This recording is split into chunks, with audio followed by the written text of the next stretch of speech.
नमो वेदांताय, नमो सिद्धाय, नमो भगवते निज स्वरूप को परम दर्शन जाने भयो और वंदो परमानंद में सारे।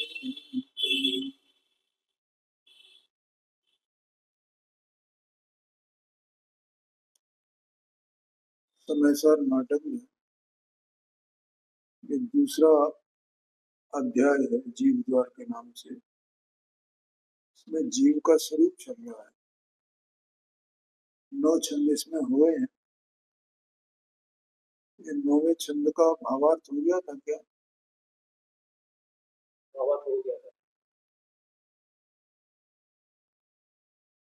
अब 10वां छंद चलेगा। देखो ये 10वां छंद है। ये जो आत्मख्याति टीका में 9 नंबर का कलश है, उसका एक अनुवाद स्वरूप है, ऐसा समझ, हिंदी अनुवाद। पहले तो अपन इसको पढ़ते हैं। मैं इसको संस्कृत वाला पढ़ लेता हूँ थोड़ा।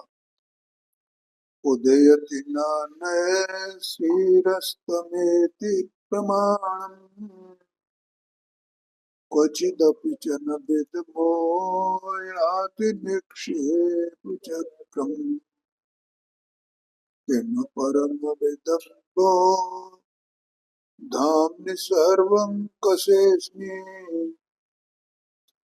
अनुभवमुपयाते भाति न द्वैतमेव। हिंदी पढ़ते हैं इसकी। जैसे रवि मंडल के उदय मणि मंडल में आत्म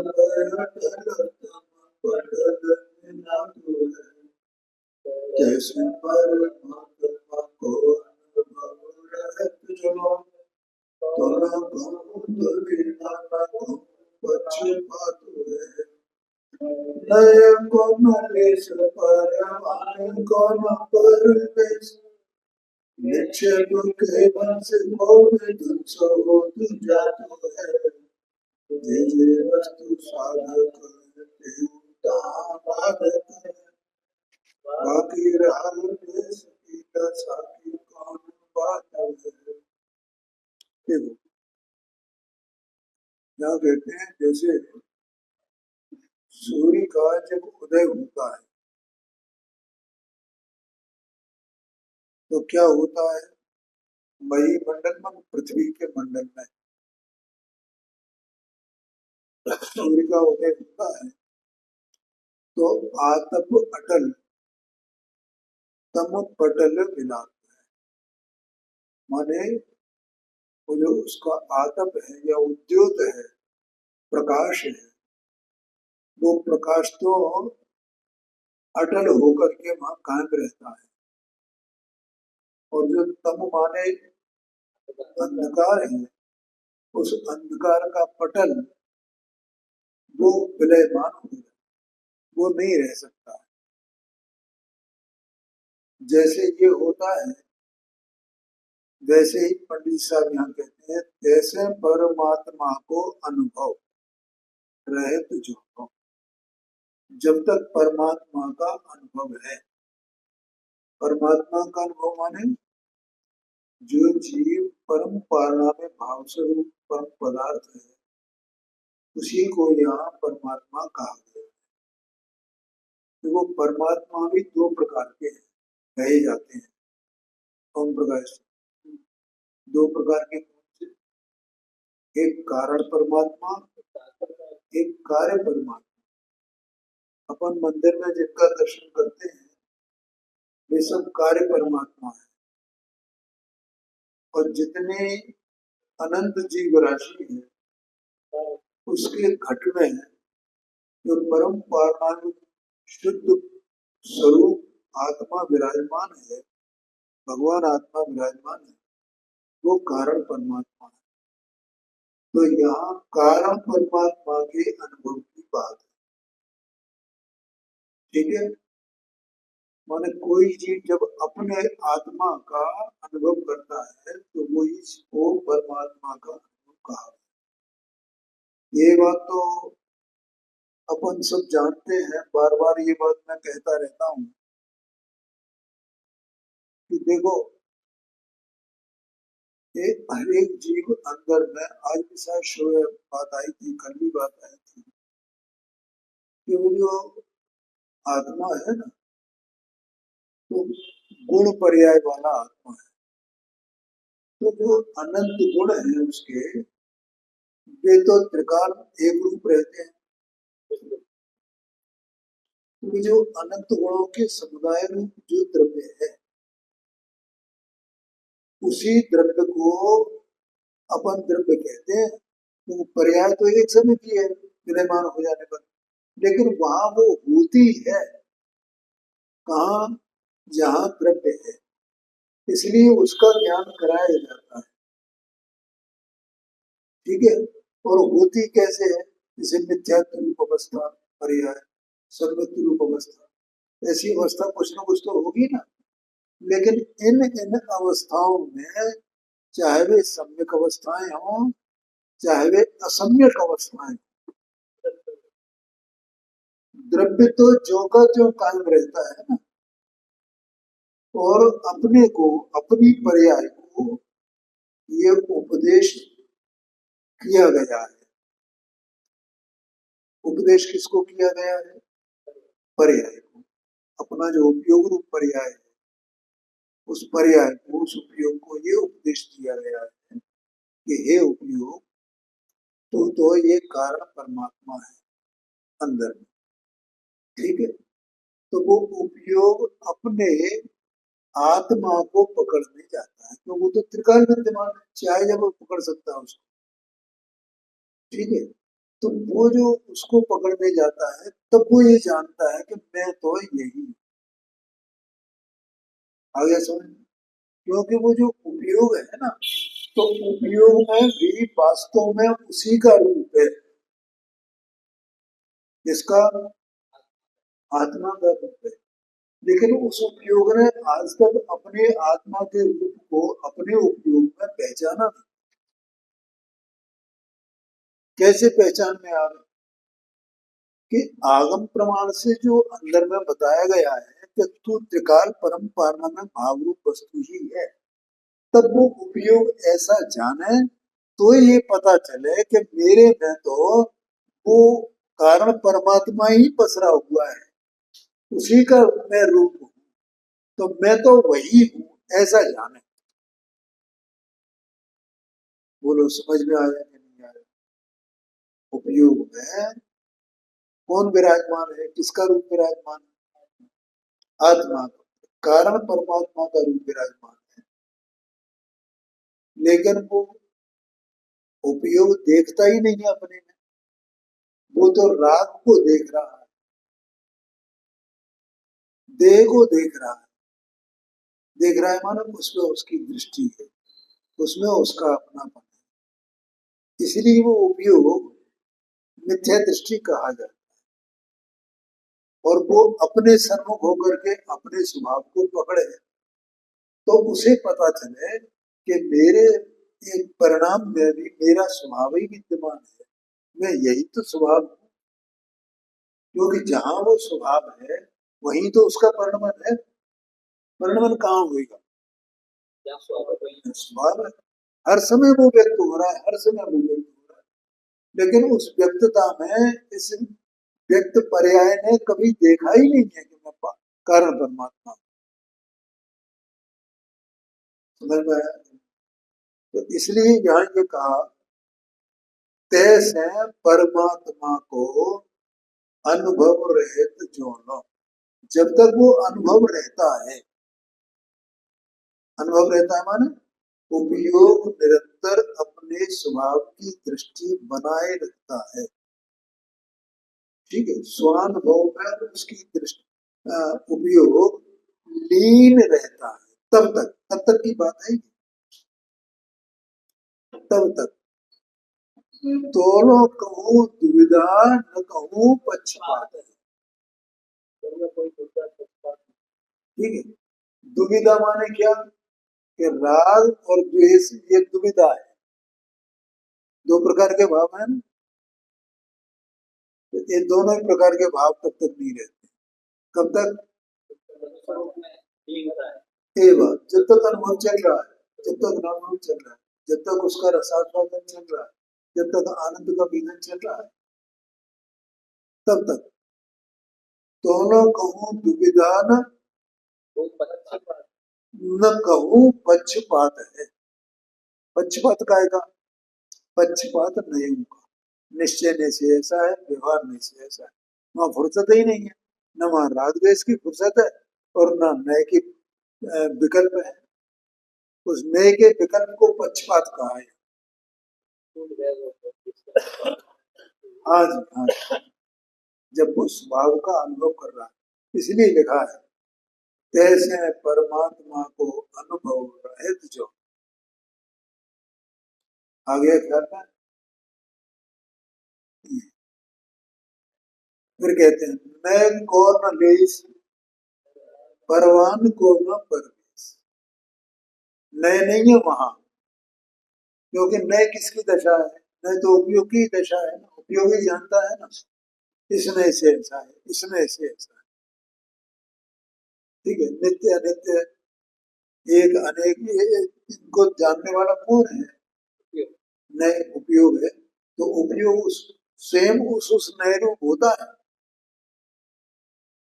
अब उपयोग को जो उपयोग अनुभव में लगा हुआ है, तो वो नए रूप उस काल में कैसे हुए, राग द्वेष रूप कैसे हुए? इसलिए लिखा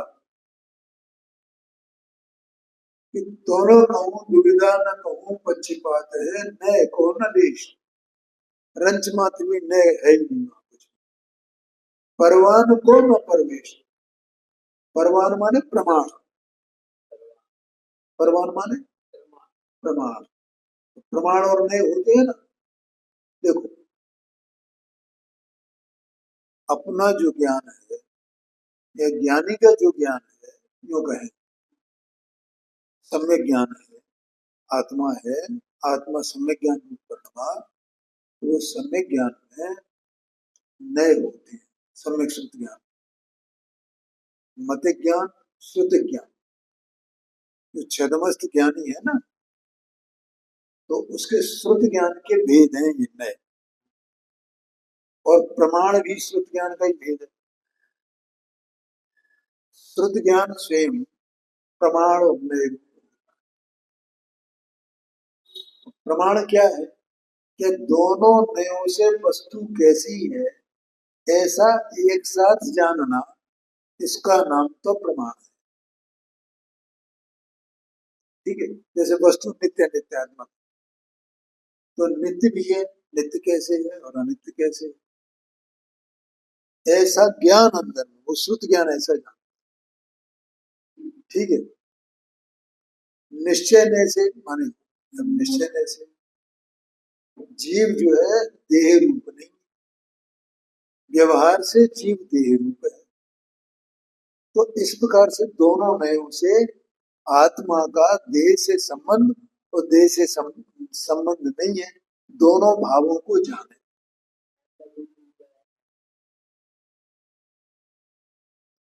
करना है अगर, हाँ,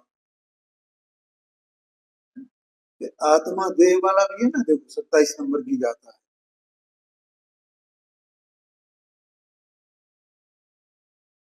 देह जीव एक है, यह कथन है व्यवहार का, वे एक हो सकते नहीं, यह कथन है परमात्मा। अब वे एक हैं और एक नहीं है, दो ही हैं, न्यारे न्यारे हैं। ठीक है, इसको कौन जानेगा? उसको जो जानना है उसका नाम प्रमाण है।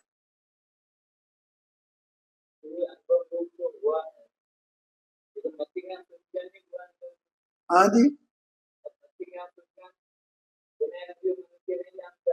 हाँ जी। तो फिर उस समय ऐसा क्या होता है, मनोइंद्रियां अलग हो जाता है, हो जाता है, ऐसा क्या होता है? देखो, मध्य ज्ञान श्रुति ज्ञान की परिभाषा पढ़ना और 144 नंबर की गाथा पढ़ना। तो उसमें ये दिया है, मत ज्ञान की पर्यायों को आत्मसम्मुख किया, श्रुत ज्ञान की पर्यायों को आत्मसम्मुख। ठीक है भैया, एक बात। दूसरी बात, जो ज्ञान की पर्याय है इसके संबंध में तत्वर सूत्र में एक सूत्र भी है, सर्व सर्व द्रव्य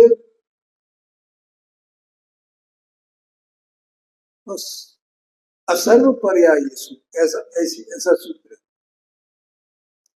जो मति श्रुत ज्ञान जानता है ना, शायद वो दूसरे ही उसमें है, दूसरे अधिकार में, दूसरे अध्याय में सूत्र कि मति ज्ञान क्या जानता, मति श्रुत ज्ञान क्या जानता है, कि सब द्रव्यों को जानता है।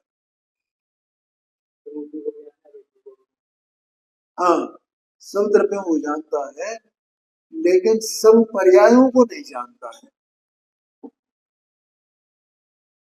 अगर सर्व द्रव्यों को जाना, सर्व पर्यायों को जाना, तो केवल ज्ञान हो जाए। तो सभी द्रव्यों की सर्व पर्यायों को नहीं जानता है, असर्व पर्यायों को जानता है, माने कुछ पर्यायों को जानता है। कौन? मति श्रुत। तो बोलो, अपना आत्मा अरूपी है, आप ही आत्मा है। उस मति श्रुत ज्ञान के लिए वो आत्मा अरूपी है, तो वो अपने अरूपी वस्तु को जानेगा क्या? नहीं जानेगा। अरूपी है तो क्या जानता है ना, रूपी रूपी दोनों को डालते हैं। आज है,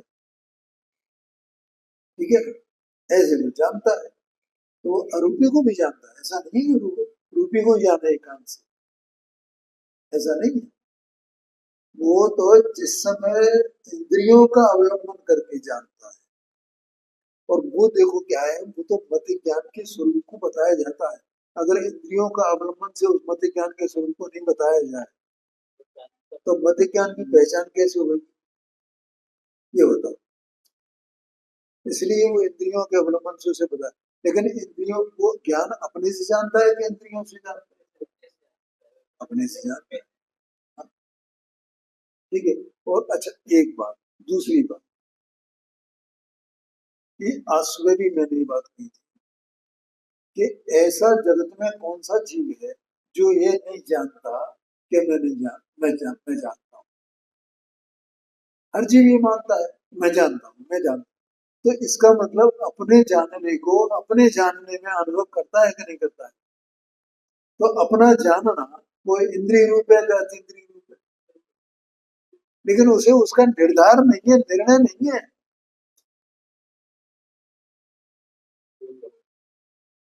तो ज्ञान तो आत्मा में ही है ना, माने इसके मन के इनके देने से जानता है, उसका ज्ञान तो उसका नहीं, ज्ञान तो आत्मा से हाँ, ये हो जाता है। ये बात है। ज्ञान ज्ञान तो वही ज्ञान पलट करके अपने को देखे, इंद्रियों से विमुख होकर के, तो अपने को जान सकता है कि नहीं जान सकता? जान सकता है। वो अपने ऐसे पहले आदमी के नाम पाया जाता है, तो ज्ञान हाँ, ठीक है। अब क्या होता है, जो मैं प्रमाण की बात कर रहा था, तो वो प्रमाण माने कि दोनों नयों से वस्तु को जानना। ठीक है, फिर वो ज्ञान एक बार में एक नए से जाने वस्तु को, दूसरी बार में दूसरे नए से जाने। ऐसा वो जो क्रम पड़ता है ना, उसका नाम नए है। और दोनों को जान लिया है उसने, उसका नाम प्रमाण है। दोनों को जान, उसे कोई परेशानी नहीं, मैंने वो अविरोध रूप से जानता है। देह जीव एक है और देह और जीव एक नहीं है, इन दोनों को अविरोध रूप से जानता है, उसमें कोई विरोध नहीं है उसे जानने। ऐसा कहते हैं। कितनी सुंदर बात, कितनी जोरदार बात। अविरोध रूप से जानता है। कहीं वहां कोई झगड़ा पकड़ा नहीं है, है? झगड़ा तो अज्ञानी का होता है, ज्ञानी का कहा गया झगड़ा। यहाँ तो ये बताना है कि वहां प्रमाण उस काल में नहीं रहता, परमाण को परवान को न परवेश। ठीक है, मैं को न लीस परवान को न परवेश, निक्षेप के वंश को विध्वंस होत जातु है। निक्षेप का वंश कोई को नष्ट हो गया। ठीक है, आगे कहते हैं, जे जे वस्तु साधक बाधक। देखो, प्रमाण नहीं रधिगमा, 6 नंबर का सूत्र है, 2 नंबर का सूत्र कौन सा है? तत्व सूत्र में पहले अध्याय 6 नंबर का है। ठीक है, इसका मतलब क्या हुआ कि जो वस्तु स्वरूप का ज्ञान होता है वो प्रमाण और नय से होता है। इसका मतलब प्रमाण में साधक है ना, है? हाँ, और वे ही नया और प्रमाण बाधक है। क्योंकि जब वस्तु की सिद्धि हो गई प्रमाण नय से, तो अब प्रमाण नय की क्या आवश्यकता है? अब तो तू अनुभव कर ना सिद्ध वस्तु का। समझने के साधक है और जानने के बाधक। एक बात है, कितनी सुंदर बात कही पंडित पंडित साहब ने। जेऊ जेऊ साधक हैं, देव देव बाधक है। बाकी राग दोष की दशा की कौन बात है? वो राग द्वेष की बात की क्या क्या बात की? जब वो प्रमाण में ही बाधक है तो राग द्वेष तो बाधक होंगे ही भैया।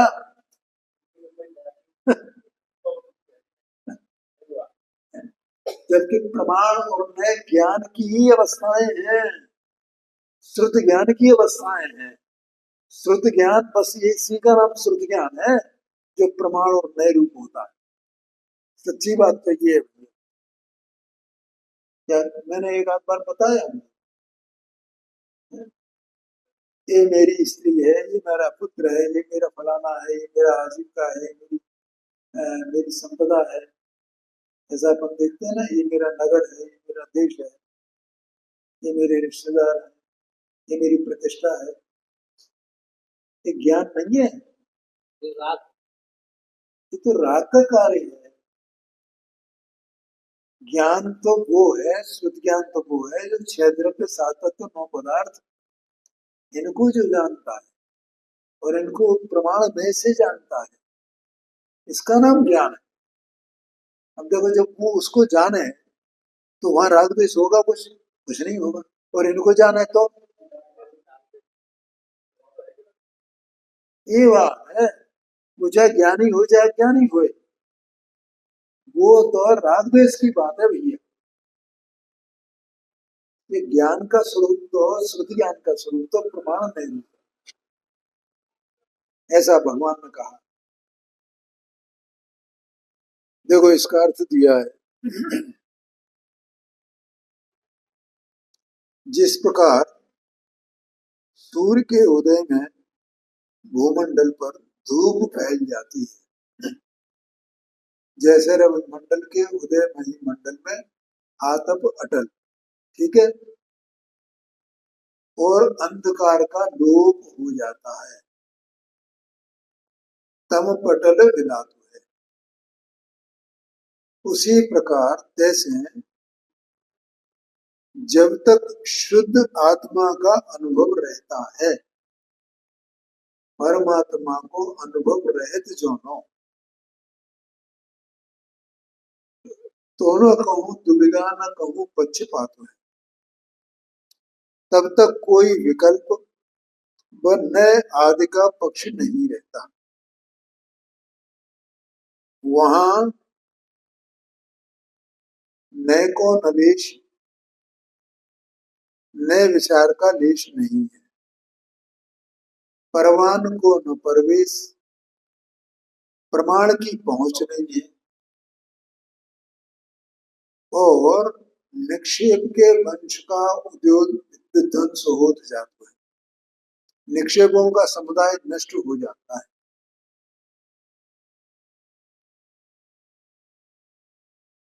पूर्व की दशा में, माने पहली दशा में, जो जो बातें सहायक थी, साधक थी, वे ही अनुभव के काल में, अनुभव की दशा में बाधक होती हैं। और राग द्वेष तो बाधक है ही है, उनकी क्या बात की है। भावार्थ है, नए तो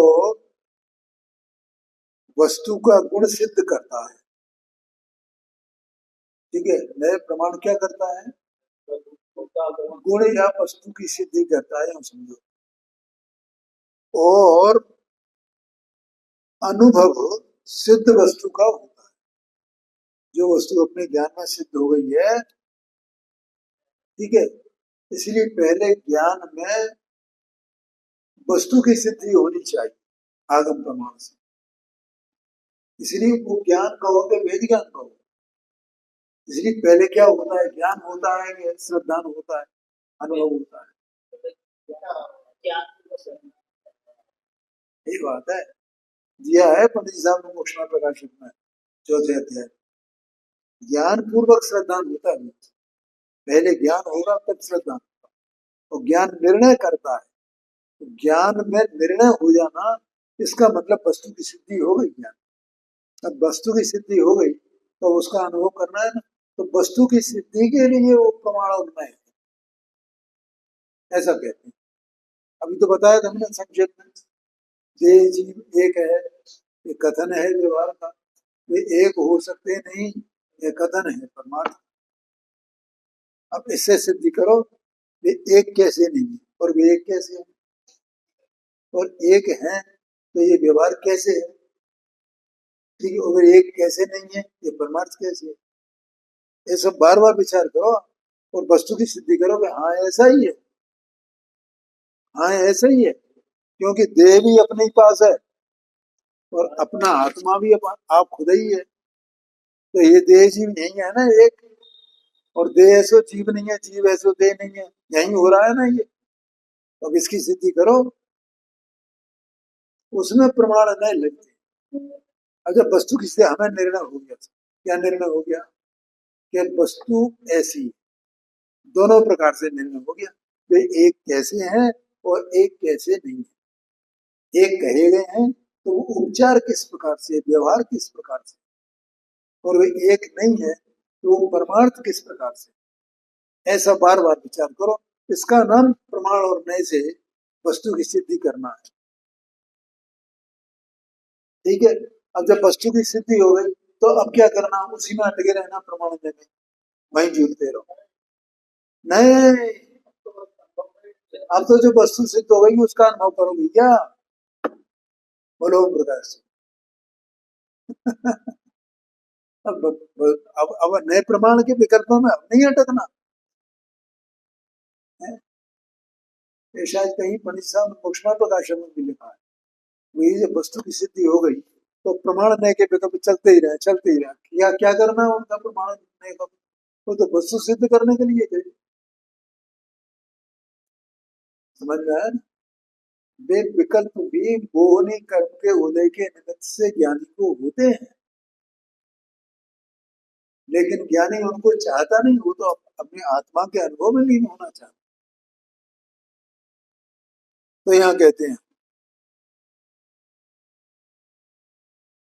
अनुभव सिद्ध वस्तु का होता है, इससे अनुभव में नए का काम नहीं है, और प्रत्यक्ष परोक्ष आदि प्रमाण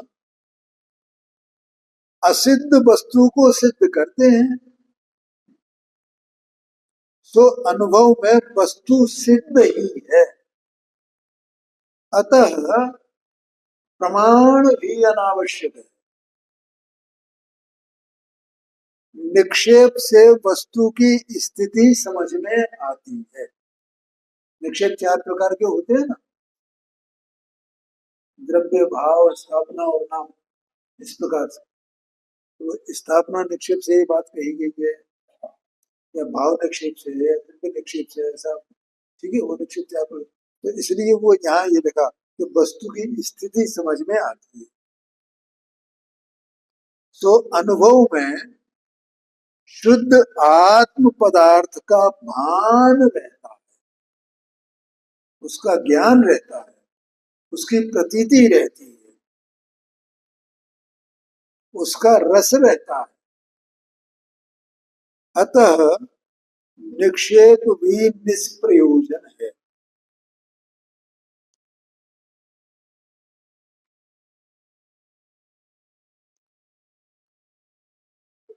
इतना ही नहीं, ये तीनों अनुभव की दशा में बाधा कारक हैं, प्रमाण में निक्षेप, परंतु इन्हें हानिकर समझकर प्रथम अवस्था में छोड़ने का उपदेश नहीं है, जब तक वस्तु की सिद्धि नहीं हो जाए, क्योंकि इनके बिना पदार्थ का ज्ञान नहीं हो सकता।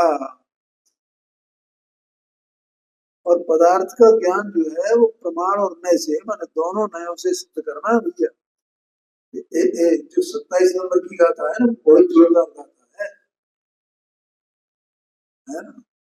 जीव देह एक है ये कथन है विभाग का, वे एक हो सकते नहीं ये कथन है। दोनों नयों से सिद्धि होनी चाहिए, एक कैसे और अनेक कैसे।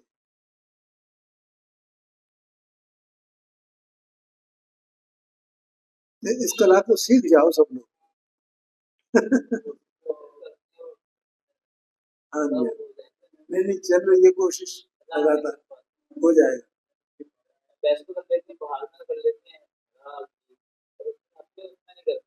हाँ जी हाँ जी, चलो हाँ जी बताओ। है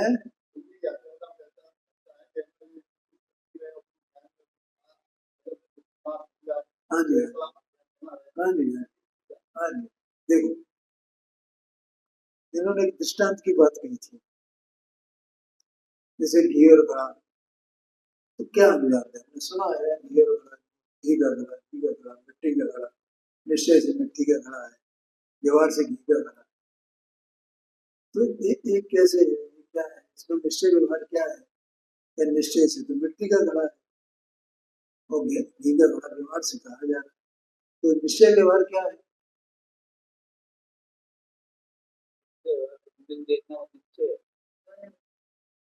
हाँ हाँ हाँ हाँ, बोलो बोलो। हाँ ठीक है, तो ऐसा क्यों है? ऐसा क्यों है?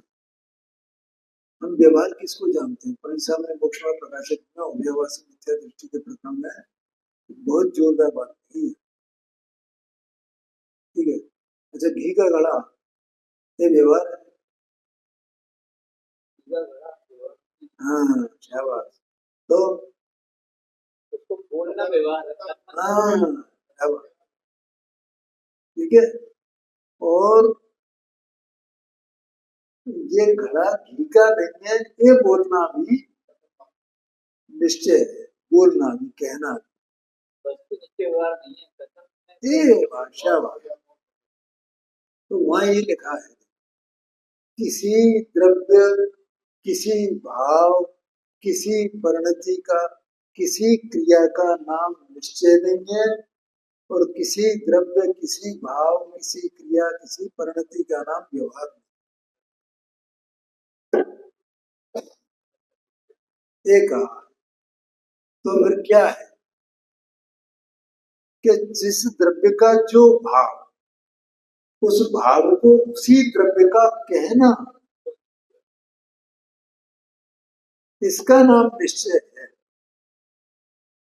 और उस द्रव्य को, भाव को किसी कारणवश अन्य द्रव्य के भाव रूप निरूपण करना, उसका नाम व्यवहार है। ठीक है। अब वो घड़ा है, तो वो घड़ा किसका भाव है? मिट्टी का भाव है।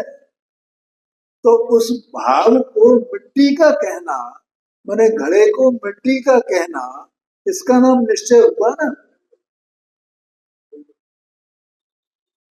और घी के संयोग से है तो वो मिट्टी का भाव, और उसे घी का भाव कहना, माने घी का घड़ा कहना, इसका नाम व्यवहार है। ऐसे समझना उसको।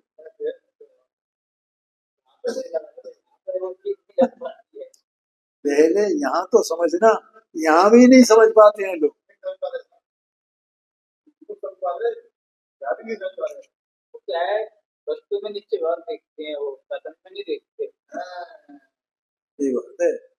तो उनका आशय क्या है? वो आशय भी यमन उसमें घटाएं, मिट्टी के घड़े में और घी के घड़े में। और वो घटेगा जभी जब वे दोनों एक साथ होंगे। ऐसे यहाँ आत्मा और ये उद्गल, ये दोनों एक साथ हैं। तो वहां घटाओ उसको, उसमें जैसे उसमें घटा दिया वैसे यहाँ घटा दो।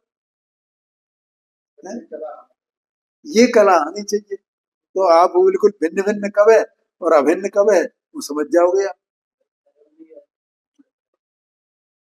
जीव का जो भाव है उसे जीव का कहना ये निश्चय है, और जीव के भाव को पुद्गल का भाव कहना ये व्यवहार है। या पुद्गल के भाव को पुद्गल का भाव कहना वो निश्चय है, और पुद्गल के भाव को जीव का भाव कहना उसका नाम व्यवहार है। अब जैसे ये पंचेंद्रीय जीव है, ये संगी जीव है, तो संगीपना जीव का कैसे है?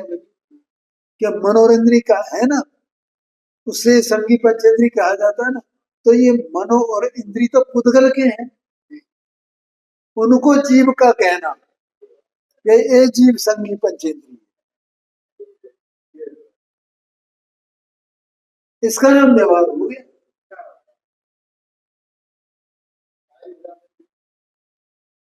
ऐसा है, ये मनुष्य है, ये संगी पंचेंद्रिय है, ये ऐसा है, ये ऐसा है, इस प्रकार।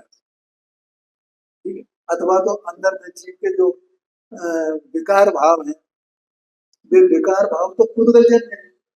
अब उन्हें आत्मा का कहना माने आत्मजन्य मानना, कहना आत्मजन्य कहना, वो उपचार को व्यवहार है। वे वास्तव में आत्मजन्य नहीं है, वे तो पुद्गलजन्य है। तो वे पुद्गलजन्य जो है विकार हैं, उन विकार को आत्मा का कहना ये व्यवहार है। ऐसा है। और उसे आत्मा का नहीं मानना, नहीं कहना, वो निश्चय है। ऐसे लगाना है उसमें निश्चय व्यवहार। तो ऐसा मैंने आप लोगों को मंत्र दे दिया। अब घी के घड़े पे पहले तो उसमें ही अलट पलट के उसको समझो, फिर उसको इधर लगाओ। फिर कोई प्रश्न आए तो पूछना।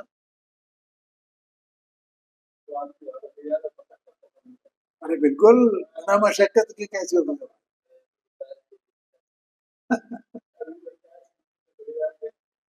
हाँ जी, ओम प्रकाश जी, समझ में आ गया ना? अब आप लगाते रहना।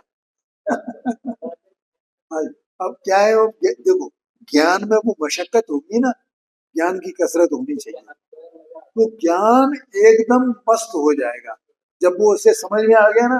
वो कला है, तो उसके हाथ में वो नए की कला आ गई, प्रमाण की कला आ गई। और उससे वो प्रमाण नए की कला से वो अपनी वस्तु की सिद्ध कर लेगा, और वस्तु की सिद्धि कर लेगा तो उसे अनुभव हो जाएगा। सीधी बात है। ज्ञान प्रमाद वो कोई बात नहीं, तो तत्समय की योग्यता है, उसमें कोई चिंता की बात लगे आगा नहीं।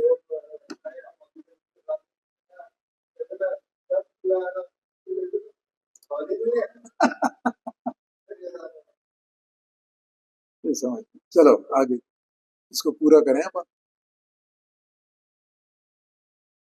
ये तीनों ही अनुभव दशा में बाधा कारक हैं, परंतु इन्हें हानिकर समझकर प्रथम अवस्था में छोड़ने का उपदेश नहीं है, क्योंकि इनके बिना पदार्थ का ज्ञान नहीं हो सकता है, पदार्थ की सिद्धि नहीं हो सकती है। ये नए आदि साधक हैं और अनुभव साध्य है। जो नए प्रमाण निक्षेप ये क्या है, ये साधक हैं और अनुभव साध्य है, तो इनके द्वारा अनुभव होगा, प्रमाण नहीं रहते। जैसे कि दंड चक्र आदि साधनों के बिना घट की सृष्टि नहीं होती, परंतु जिस प्रकार घट पदार्थ सिद्ध हुए पीछे दंड चक्र आदि विडंबना रूप ही होते हैं, हाँ, उसी प्रकार अनुभव प्राप्त होने के उपरांत नए निक्षेप आदि के विकल्प हानिकारक है, ऐसा यहाँ कहते हैं। इस प्रकार से ये अपना एक कलश पूरा हुआ। आगे की चर्चा